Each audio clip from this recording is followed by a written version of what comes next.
آج کے دن کیونکہ ہم مجلس اتحاد المسلمین کی بنیاد کیونکہ پہلے سے آزادی سے پہلے یہ جماعت قائم تھی، لیکن ہندوستان آزاد ہونے کے بعد اس جماعت کے ذمہ داروں نے فیصلہ کیا 66 سال پہلے کہ ہم کو ایک آزاد تنظیم کے بجائے ہم کو ہندوستان کے دستور میں رہ کر سیاسی طور پر ہم کو آگے بڑھنا ہے۔ اس کے لیے 66 سال پہلے اپنے ذمہ داروں نے یہ فیصلہ لیا کہ اس تنظیم کو دستور کے تابع کرتے ہوئے ایک مسلمانوں کی ایک جماعت قائم کی جائے، جس کا ہم یہ 66 سالہ جشن منا رہے ہیں۔ ان کا ایک ہی مقصد تھا کہ علامہ اقبال نے جس شعر کے ذریعے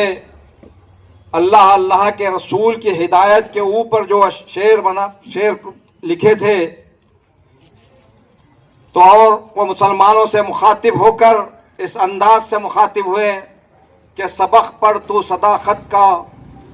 شجاعت کا، سخاوت کا، لیا جائے گا کام تجھ سے دنیا کی امامت کا۔ تو اللہ نے قرآن کے ذریعے مسلمانوں سے مخاطب کرتے ہوئے کہا کہ میں مسلمانوں کو دنیا میں اس لیے بھیج رہا ہوں کہ ان کو خلیفہ بنا کر بھیجا ہوں۔ تو ہمیں یہ درس ملتا ہے کہ ہم یہی خالی بے مقصد پیدا نہیں ہوئے، ہم کو کسی مقصد کے لیے یہاں پہ اللہ بھیجایا ہے۔ ہم جب کلمہ پڑھ لیتے ہیں لا الہ الا اللہ محمد رسول اللہ، تو ہم اللہ کے رسول کے بتائے ہوئے راستے پہ چل کر اپنی قوم پر اللہ کے رسول کی شریعت کو برقرار رکھنے کے لیے، دین و دنیا کے اندر اپنے ایک جٹ ہونے کے لیے، ایک سوئی پیدا کرنے کے لیے، ہدایت کو پھیلانے کے لیے، تمام ایسی چیزیں جو دنیا میں اللہ کے رسول کے ذریعے ہم تک پہنچی ہیں، وہ دنیا کے ہر انسان تک پہنچانے کی ذمہ داری ہمارے اوپر اللہ کے رسول نے سونپی ہے۔ اسی مقصد کے لیے یہ جماعت بھی کام کر رہی ہے، کیونکہ ایک مقصد یہی ہوتا ہے کہ اللہ کا احکام یہ ہے کہ تم کوئی کام کرتے ہیں تو اپنا امیر چن لو۔ جہاں کوئی کام اسٹارٹ کرتے ہیں تو آپ اپنے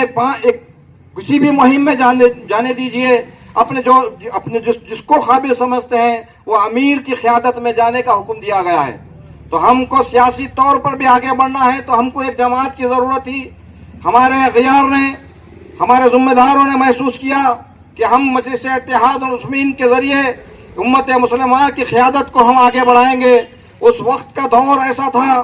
کہ آزادی کے وقت میں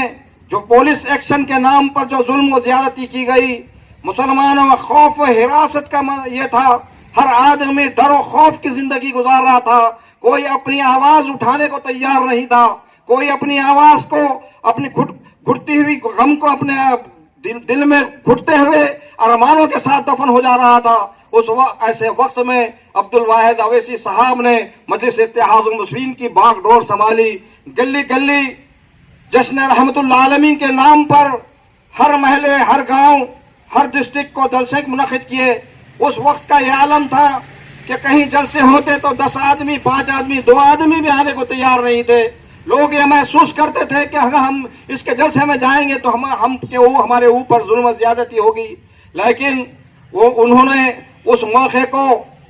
جانے نہیں دیا، بلکہ کبھی جو لوگ نہیں آ رہے ہیں اس کو مایوس نہیں ہوئے، بلکہ جدوجہد کو جاری رکھا۔ 66 سال کا آج یہ